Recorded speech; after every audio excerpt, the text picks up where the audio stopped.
I am fucking retarded, and I shouldn't say that word. I shouldn't say that word. Just noticed that the microphone was turned off again. That's 2 nights in a row I've done that during a match. 5 seconds. Just let me sit here in silence. I'm just going to sit here in silence for about 10 seconds. You know, 10 seconds more of silence while I sit here and shame myself. Dire team ban. Yes. My parents should disown me. I have overbearing Asian parents, and that is exactly what they should do. They should disown me. Caster is foul, Caster is on drugs. But continuing on, we do have the Rubik ban on top of that, as well as, well, let's see what the 4th ban here for NTH is. As Calico calls out, Necro is picked up. Actually, that is a hero I really want to see picked up sometime soon, Necrolite. Obviously, Necrolite has had some interesting buffs in the recent patches. I want to see him in a match, but nobody's picking up. We've actually seen a Necrolic, the Visage. We've seen him picked up and fail miserably, although I blame that more on the tri-lane itself than anything else. 5 seconds remaining. But Necrolite himself, I haven't seen him. That's kind of disappointing. I really want to see that guy rolling around. But anyway. Be quiet, Triumph is fapping. Oh, thank you, Jasquin. Thank you. Anyway. Ban number 4 here. In fact, NTH going into overtime. 10 seconds remaining. Going into overtime here. 8 seconds left, and they decide to ban at the Radiant Lion. team ban. I'm going to say in all the matches Empire played, I've not seen them pick Lion once. That said, burst damage against Sven is not very funny when he activates Mask of Madness. It's actually pretty... Well, it's funny for if you're firing off the nuclear bomb in his face. That's pretty funny for you, but for Sven, he doesn't like it too much. Klink's also being banned here. Empire, of course, actually do play Bones himself. The Bone Fletcher quite frequently, and they do play it fairly... And they basically... Bone Fletcher, it's a fairly passive mid. Bone Fletcher just basically sits down, Klinks gets his farm happening, goes for the early Orchid, and just really leaves lane. It comes down to two... It comes down to either strong dual lanes or a strong tri-lane and a jungler. Sometimes they just completely abandon... Teams can completely abandon that suicide lane and say, alright, that's okay, we'll let them get an advantage there, it's alright, we're making sure we're winning the jungle effectively, like, it's a winning a lane, as long as you don't have your jungler interrupted, he can be considered winning his lane, with air quotations as well. And, obviously, if you're throwing a strong tri-lane, or at least a strong dual lane, you generally win that lane as well, especially if it's against a suicide style, and then, providing Bone Fletcher doesn't screw things up, he can at least stay on par in his lane. Of course, Klinks by himself in a 1v1 situation hits hard. Searing arrows really hurts, and unless you're up against it with a lot of lane control, it's very difficult to force a Klinks arrow, even get ahead of him in terms of CS, just because of the amount of damage he dishes out. Now the 4th pick here for NTH. What are they? And I'm actually interested to see. Obviously, we're trying to find out. I called this out earlier with the Microsoft, and this is possibly why you should buy a ticket. I swear, this is not a conspiracy. I'm not trying to force viewers to buy tickets to make up for me turning my mic off on the stream, because actually it's been... I know it's been functioning all the time. Yes, it has. It has been functioning all the time through here. Now, Nature's Prophet being selected here by... Interesting. No Tidehunter. Now, when Loader played for Zenith, Nature's Prophet in the suicide lane was a hero he played quite frequently, but in this situation, it looks like he's playing the safe lane a lot more. So he may be the Sven here, and this Nature's Prophet may actually be getting passed over to Admiral Bulldog. Now, speaking of Admiral Bulldog, this is what I was talking about earlier while the mic was off. I said, I know a lot of you were calling him Admiral Pub Dog, and, you know, a bit of a pub star who can only play one hero, which was the Lone Druid, which obviously was the first ban there by Empire. And, well, I'm going to say, haters, now we get to find out exactly how good Bulldog is without that favoured hero of his. And you know what? I expect, even if he completely single-handedly decimates Team Empire, it's not going to mean a damn thing, because haters are always going to hate. That's it. It's simple as that. People are still going to hate on Bulldog for being Bulldog, which is, I feel it's a little unfortunate. It shouldn't be like that. But we'll see. Continuing on, though. A final ban here for Empire. I'm going to say this. There have been both games, a couple of unexpected bans. Again, the first game, Meepo, being banned out by Empire. I really don't know why. I don't understand completely why the Meepo was banned. Although, if I saw Bulldog pulling some shenanigans with the micro on the bear, you know what I say? He's probably a pretty deft Meepo as well. But I was not expecting the Meepo ban.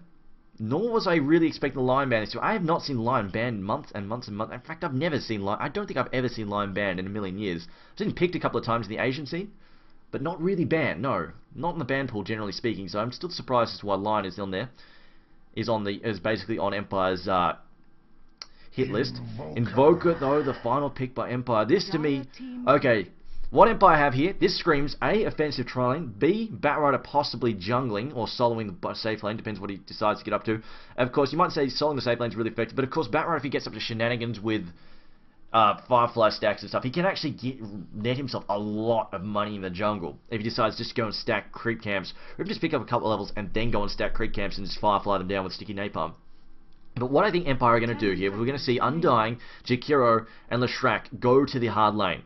Go toe-to-toe with Sven and whoever's backing him up. And I think we're actually going to see NTH pick up a support here because they need someone to back up Sven in a second. It's going to be Disruptor. But we're going to see these three heroes try and tackle the Sven, keep him under control. Now, the thing is with the offensive trial, I've said this time and time again, is it has to work. You screw up an offensive trial and you're in so much trouble because you've got these heroes that need to be aggressive. Even like messing up one gank can throw you so far behind because not only are you now behind, but they're ahead. And you've got it. The thing is with the aggressive trial, you've got to keep ganking those guys. You've got to keep going toe-to-toe with them, going, you know, getting in a mano-a-mano, going face-to-face.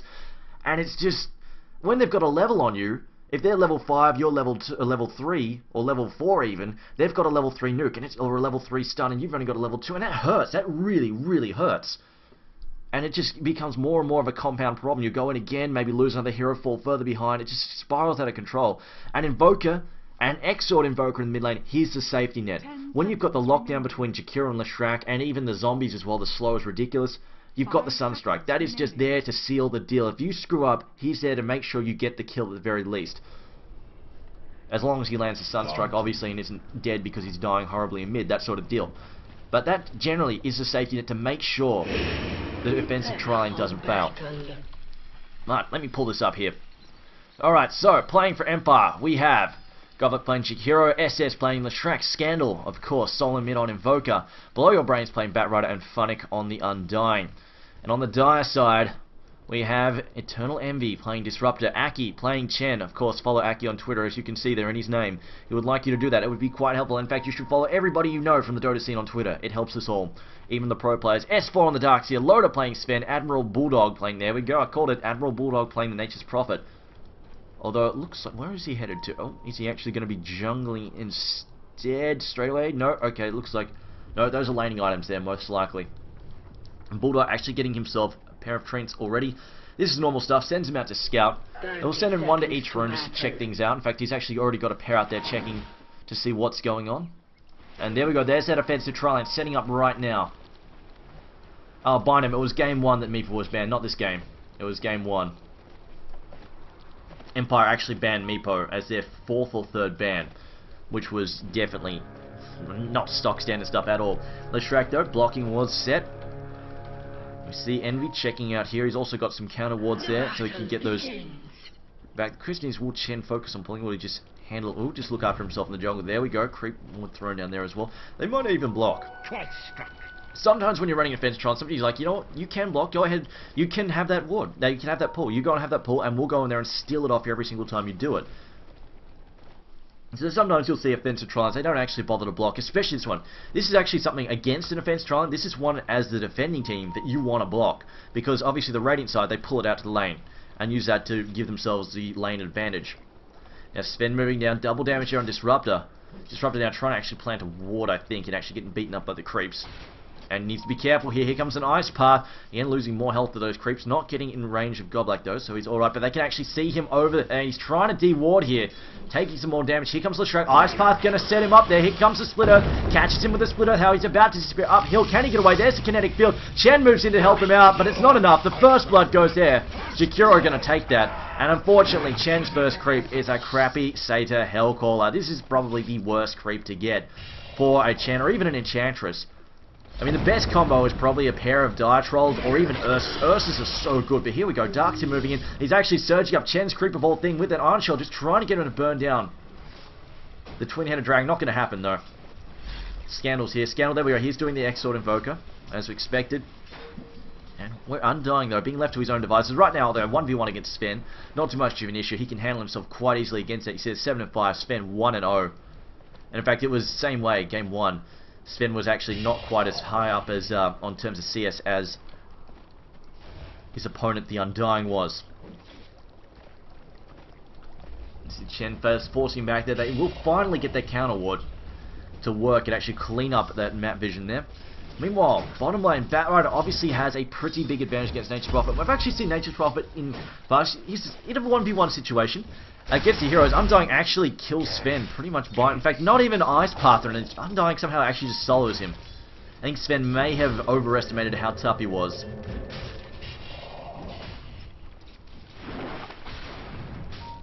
See the Chen gonna get himself some more kick, but I was about to say, in a 1v1 situation, you might not think Nature's Prophet that good, but against a hero that doesn't have AoE or control, he's actually really annoying. I've actually seen Chen kick the stuffing out of a hero like Viper, and you think Viper would completely decimate Chen. He's got that really annoying slow early damage on his auto attack, but it comes down to the fact if he can't clear creep, what the Nature's Prophet will do is actually max his treants, and then just every time the treants are up is send them after you, and these little basically a squad of goons and hitmen will chase you around and beat you up, and you just can't kill them quick enough. It's like trying to kill Plague Wards as a support. It's really annoying to try and do, and these guys only do 24 damage a hit, but it's 24 damage health that you don't got, and when there's 3 or 4 of them continually beating on you and you can't kill them, it stacks up basically.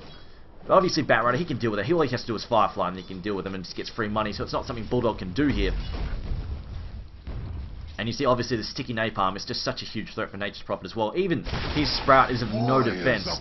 Firefly would just completely nullify that. We see, there we go, Split Earth going to catch out Loader there as well.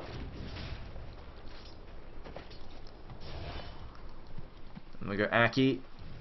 Again, same opening for him. Early smoke and 1 clarity. Looks like he's been doing a lot of the wards. In fact, there you see a fair amount of consumables there for Disruptor as well. Obviously, also early Flying Courier. And Darkseer is actually taking the solo mid here against Scandal. Not going to be a huge deal against Scandal. Scandal actually opening up with the Forge Spirits, and this is really going to annoy poor old S4 here because, well, he's a melee hero, and obviously he can't really deal with the range, can't really harass Scandal that much. Even if he does a little bit of damage, Scandal will heal it up with a Quas, and then he can send his own goons out, the Forge Spirits, to then beat him up. And of course, Forge Spirits hit like a truck. You don't want to mess with them.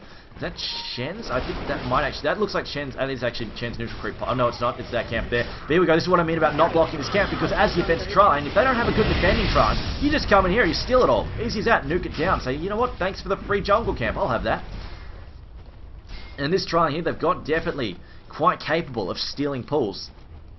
And all the while, you see here Sven, well, they're like, you know, well, we still get the experience, we still get the money, plus we get a neutral camp on top of that. And your carry player here, you take damage, you become more vulnerable to our harassed lane. You see, Sven is actually getting fairly badly hurt. Out of the tower like this, as you can see, Sven is actually having issues last hitting. This, when done incorrectly, actually works against the carry player like this, in this situation. So unfortunately, not going to be able to pull as much as they want, I think. They're going to have to be careful about that. Anyway, this is what I mean about the Goon Squad. Although, as you can see, Batrider can actually handle it. He's got his own slow, he can kite quite his mass AoE slow, he can kite quite easily, and obviously with Firefly, again, can eat these up. They're basically free cash, so Bulldog here can't really harass as much as he's like. That said, Bulldog 18 and 9 versus 16 and 3 Batrider. He's actually doing pretty well in the lane. There's no real complaint there for the amount he's CSing at the moment. Neither of them are really ahead. Both of them have probably been dancing back and forth, trading hits like this. There we go, see, obviously Bulldog trading hits here with Batrider. And as you can see, even with his capabilities, Batrider is not wanting to go toto. In fact, I think it's more he doesn't want to burn mana there on the Firefly. It's more his worry right now. He's got a limited pull and he wants to use it non-stop on just spamming that sticky napalm. I'm actually surprised that Nature's Prophet doesn't have a magic stick. It's really cheap. And obviously it's fantastic against Batrider because he just spams sticky napalm like no tomorrow.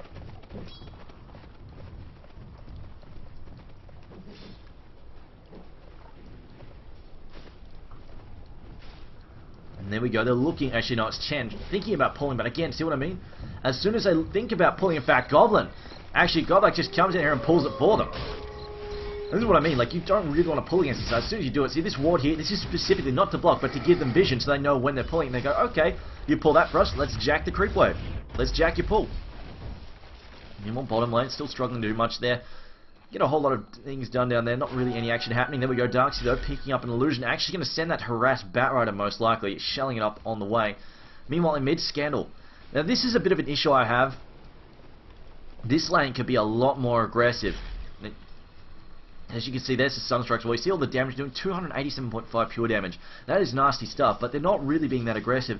I think it's partially because Loader is playing fairly defensively. But if they can just set up an ice path, Loader is in so much trouble. With just got to do that. There we go. Here it comes. Do they need a Sunstrike here? Tombstone gets dropped down as well. They're going to cause some damage. Might have been up though. Sunstrike not coming.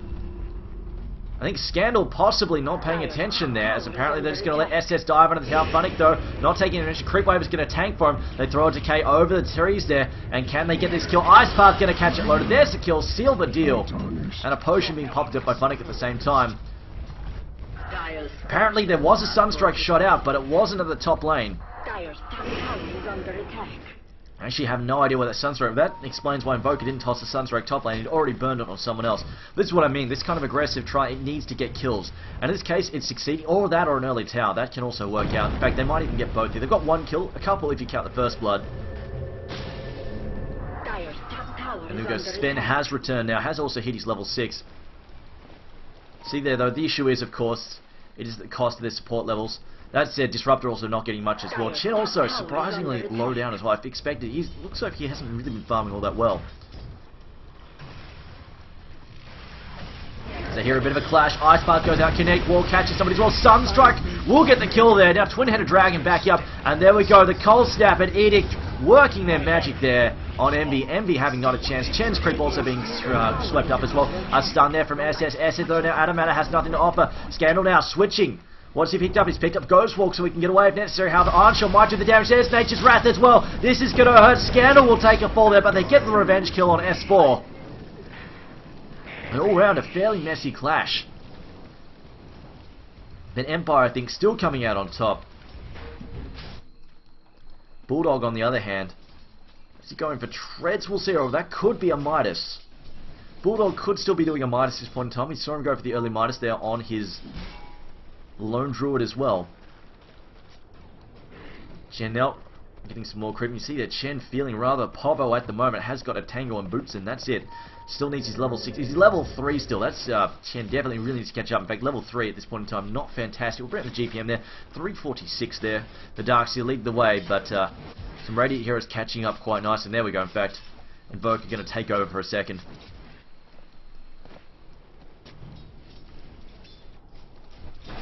Now on the bottom lane, in fact, I'm just going to switch back to CS. Who's winning this bottom lane CS? There we go. Batrider 33 and 5.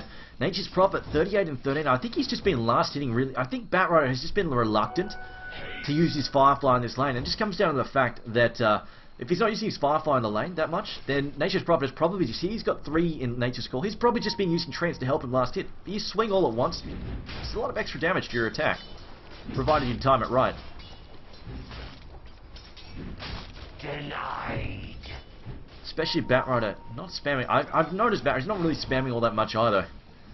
He definitely could be spamming a lot harder. And I think he's just been a little bit too passive, a little bit too defensive. However, Loaded now in a bit of trouble here. They're thinking about going for it. However, we've got Funnick right behind him, so I don't think they'll be able to manage anything. Oh no, maybe they will. Tombstone gets dropped down. Twin-Headed Dragon getting ready. Throws down the Ice Path. Catches Disruptor. Great Stormbolt though. Sven's going to ult up. He's going to just take out the Tombstone. Going to focus on getting rid of that. Here they go. They get rid of the Leshrac though. Chen's in the mix. Chen though, no ult. Chen and his ult. This would be a fairly easy fight for them, but now we've got Sven falling low there. And the Envy trying to back up there. They get the kill there on Sven. 2 kills though and trade for 1, but it is a Sven kill. And it looks like they might actually get a third as Batrider also picks up Loader as well. And also takes out Chen. Now we've got Darkseer trying to finish off Funnick here. Funnick now trying to get away on auto attack there. A Soul Rip though from Funnick. Funnick now trying to back up. Now we've got Blow Your Brain in the mix there. Now they take out the get rid of the Nature's Prophet. They're still going for their kill. Goblack as well. Triple kill there for for Batrider. Blow Your Brain going to town. And there's a kill for Chikiro as well. And that was pretty messy there. Both teams losing a lot of heroes. But I'm going to say in the end though, I think that's mostly a net win for Empire, just because they picked off Sven fairly early in the fight. And Sven already has not been getting a great farm. You see a 216 gold per minute? I think as long as they keep that up, they can afford to lose heroes. They can afford to trade a few heroes here and there, especially also if they keep up... Where is that? Oh, okay, it's going to Invoker. Especially they also keep the Invoker alive. As Prophet's here as well. They're going to throw down. There's a glimpse. We're actually going to get him away from the Sprat. However, it does manage to cancel the teleport at the very least. Connect Field going to catch Scandal. Scandal, they're going invisible. And they don't have any AoE wall apart from Chen's Thunderclap there, but it's not drilling a whole lot. Now the counter attack here. And in fact, Scandal going to break his invis. They're going after Bulldog. Flame Break going to knock him back. Still being oiled up there by sticking Napalm. They get a revenge kill though. Down goes Scandal. Stayed a little bit too long. Envy going to help him take that one out there. Darkseer also here as well. And Scam did get the last hit though on Nature's Prophet, and now unfortunately Blow Your Brain is out of mana here, and S4 is chasing after him, but actually he's got some backup here, although Godblack has to be careful, so little health. Dodges the Ice Path, Godblack may regret this, and there we go, he sucks him back in, gets the kill, the wall goes down. Batrider though on the Macro Pie trying to back up. Batrider actually a friendly Macro Pie, doesn't really matter, he's just covering himself with the Macro Pie, but he will get taken out as the Ion Shell. My god, does that do a lot of damage. And there we go, interesting decision. Darkseid actually maxed out the vacuum, but here we go, Undying actually going to pick off Chen as well. Undying still in the fight there. Chen's Creep trying to take him out. Chen's Creep, can he get in there? He's been a little bit slow though. And we still have Bulldog auto-attacking Funnick there. Funnick though, Soul Rip again. Funnick charging forward, he's got another Decay, trying to suck their health. You see there the Decay stack starting to charge up there. Funnick is going to back off though. I hear a Sunstrike. And it doesn't actually hit, surprisingly enough. That really looked like it was on target, but never mind. My eyes deceive me, as it seems. Now we've got Leshrac finds himself a haste rune. Let's bring up the gold shard at the moment. 3k advantage to the Radiant. The Radiant's still holding a nice lead. That said, I'm going to say the late game is not fantastic. The Radiant really want to make this work. Empire nearly want to make this work in the mid game. At the very least, though, Sven is behind. Sven is the late game here for the Dice, as well as Nature's Prophet. Nature's Prophet, though, that is a bit of an issue. He's got his Midas, and obviously, even though you keep him, even if you keep him down for a little while, he can get out of control quickly. Glimpso going to drive, Batrider back, Batrider down some trouble. Not by the spread, obviously can't spread him just yet. Has been glimpsed already. Here comes a Sunstrike, setting that up. There's a Yule's combo, and they get the kill there with a Meteor. Nicely done there, taking out Loader. Bulldog also in a lot of trouble. Bulldog now running. Can he sprout himself? Sprouts himself in time. Can we see the AoE here from Scout? He can't teleport though. Just going to get auto-attacked to death. Tries to fog trap himself.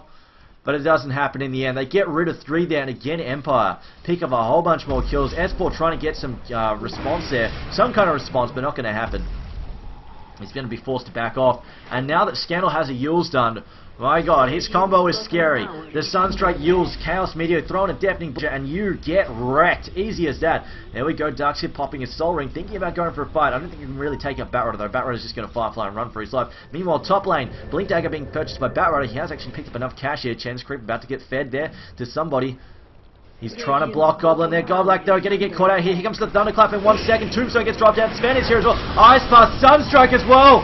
Aki gets picked off. Here comes Bulldog. Spawns some trees. Macrobar not doing a whole lot. Sven backing up. But here we go. Funnick's in. Unfortunately, these trends are going to work against Bulldog. They're providing Soul Rip targets. This is not too good for him. There we go. Throws out the Decay. A Soul Rip coming up in 5 seconds. Cannot buy him enough time. A stun there for Ice Path. Doesn't even need the Soul Rip. Gets a kill there. Punches him to death.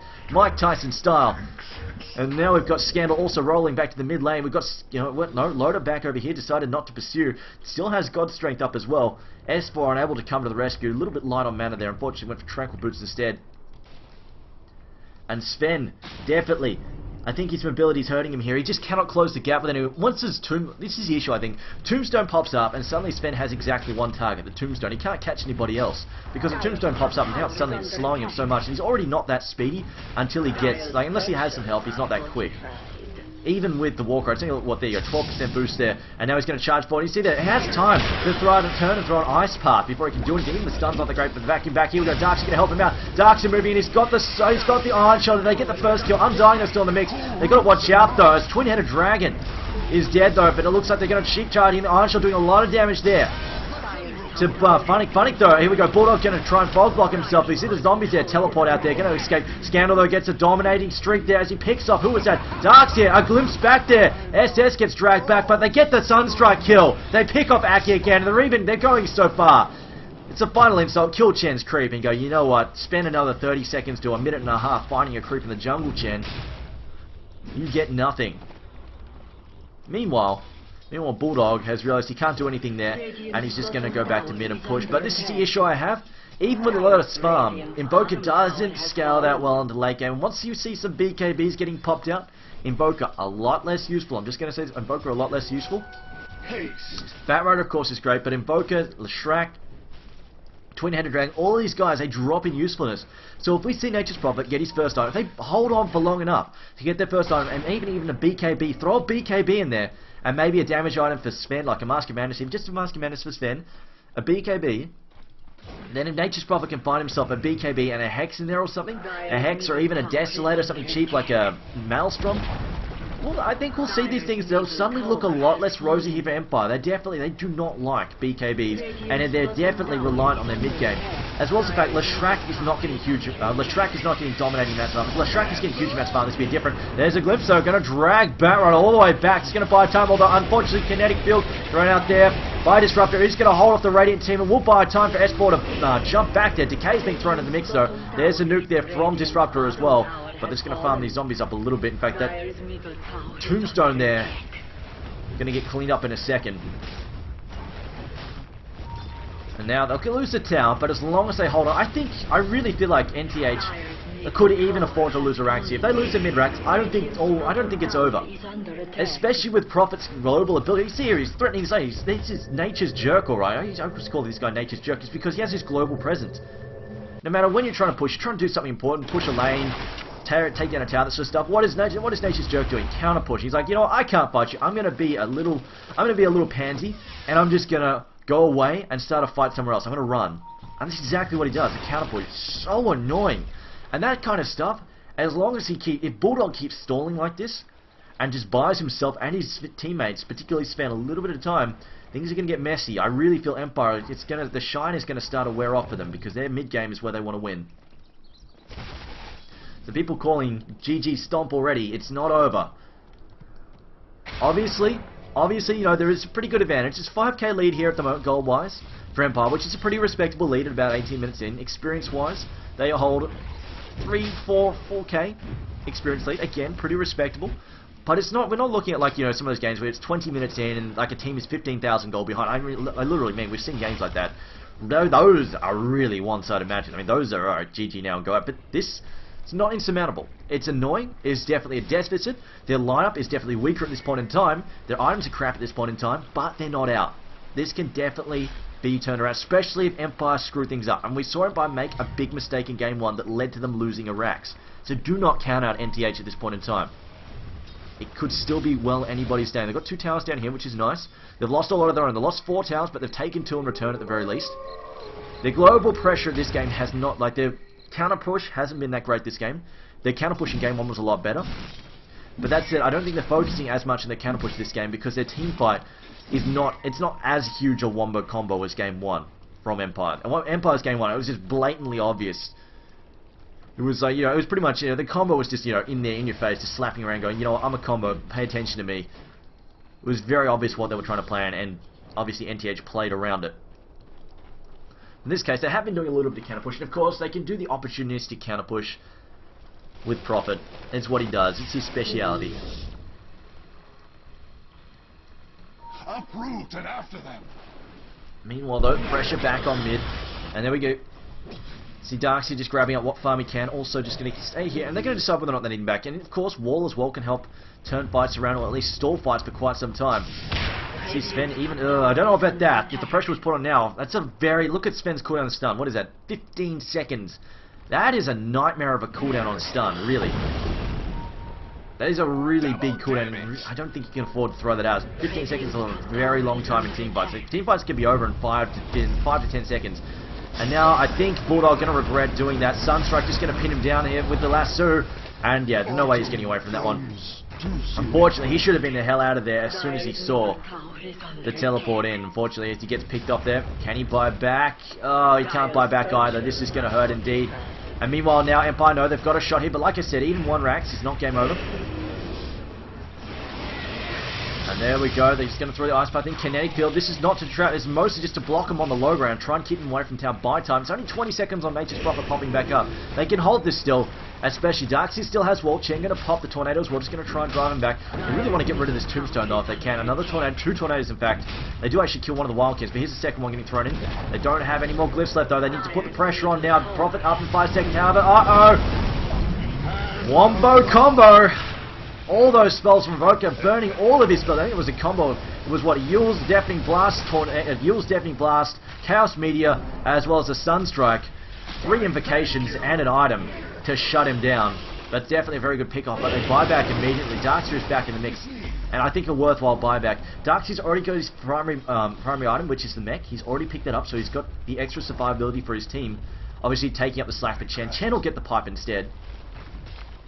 And now that he's taking up the stack for his team, he can afford to save for buybacks now. In fact, now he's got a bit of money to spend on stuff. Sven there, see, he's not even bothering the Masked Man, says, I need a pipe now.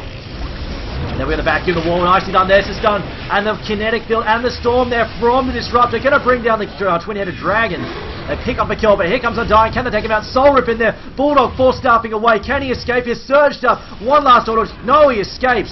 And now Scandal in the middle of the fight. Now the dark side still counterattacking here. A Stormbolt in again. No, dodge and wonderful Yules there by Scandal. Dodged very brilliantly as it looks like Disruptor losing health. Does eventually die to a possibly... getting cleaned up there by the Batrider. I'm not even sure what... I think it might have been possibly an Earn Charge? Yeah, probably an Earn Charge to finish him off. I was about to say, what DOTs does he have that exist outside of Firefly? But the main thing is, a good defense there from NTH, and they hold, and they don't burn a lot of money on the Sven. Obviously, they need to save cash on Sven. Can't afford him burning cash. The buyback on Darkseer is alright. They lost a tower, but as long as they keep holding and stalling this game, if they stall for another 10 minutes or so, they'll be back in this game. 10 minutes and they get some BKBs, they're in the money, I'd say. Emerald Bulldog thanks his sponsors, Bambo Dodo. Oh god, I don't think that was a Bambo moment. He wasn't really aggroing, it was just... I don't think there was a lot he could have done to escape there, because Nature's Prophet obviously not that speedy himself. And obviously Batrider has a Blink Dagger. However, the counterattack is in once again, and it looks like they might just go for the trade here. Can pressure there for Nature's Prophet. They say, don't come back, just push in here. We're going to counterattack right now. And then we got Undying, caught inside the kinetic field, but again, that combo there on Darkseer getting burned up there. Batrider now dragging Sven back. Scandal gets a kill there. Darkseer gets finished off by a Sunstroke. Beautiful from Scandal. And it looks like the Rax is in some trouble. 4-star out there again from Bulldog, who does come back, decides not to counter push. It's healed there from Chen. It looks like Bulldog is down, and this could well be some trouble there. A great stun there from Leshrac, catching 3. Stormbolt though catches 2. Sven gets driven back there by Cold Snap, can't get stuck in. Ice Heart catching Chen. Sven now backing up. Bulldog is back, he's brought back. Lightning there finishing off the Bulldog from Leshrac there, and it looks like honestly I think Bulldog should stop summoning these treants because he's allowing them to soul rip off them. I keep seeing all these soul rips pop off these trees. I don't know if it's graphical glitch or not, but I'm swearing to God that he is stealing so much extra health from these soul rips off those treants. Regardless, Sentinel blame now as well. Undying now working on his own Argon Scepter. Argon has been done for Invoker for a while. And I think this is the issue here. Loader has never managed to get a bit of cash here. And his BKB might come a little bit too late. That said, it's only 1 Rax. If No Tidehunter continue to hold, they still have a shot. Obviously it gets that much harder now they've lost this Rax. But they've got some money here in the towers they can still pick up. And it's definitely not over. They can keep the pressure on mid, especially since they have Nature's Prophet. The mid-Rax is not as painful as it could be. They can push another lane, and then when necessary, Bulldog can counter-push, or counter-push and then join them. And they also have the fact that, obviously, Nature's Wrath, it's a bit of a global effect, and they can help farm off, or well, help counter-push at a distance from that as well.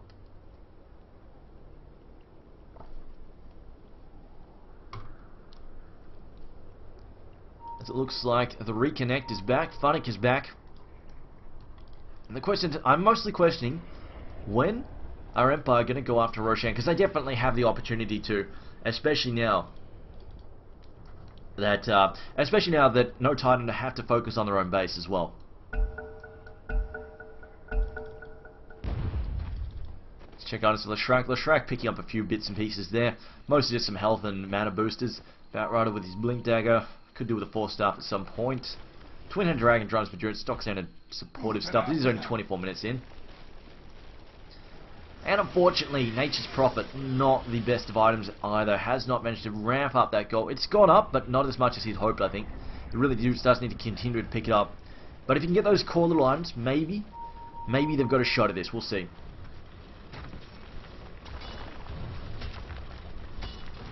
And there we go, smoke up. I think they might suspect something. In fact, they're going to smoke up, and I think they're going to go for Roshan here. This is not so much to get the Roshan money, or even the Aegis itself. It's mostly just to prevent.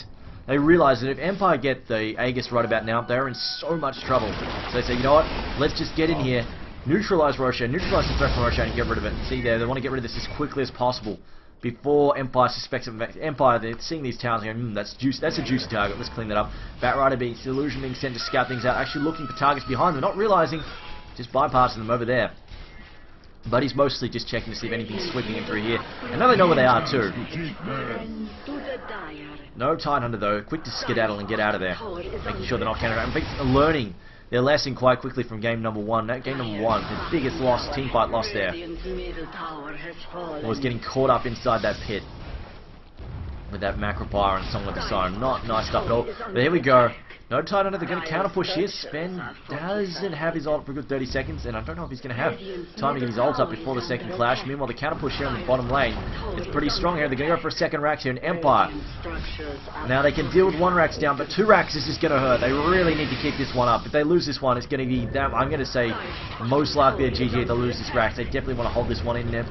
Now with the ports coming back, Bulldog can obviously pop back in when the tower is down. This is not looking good at all. They need to hold this Rax. No glyph either.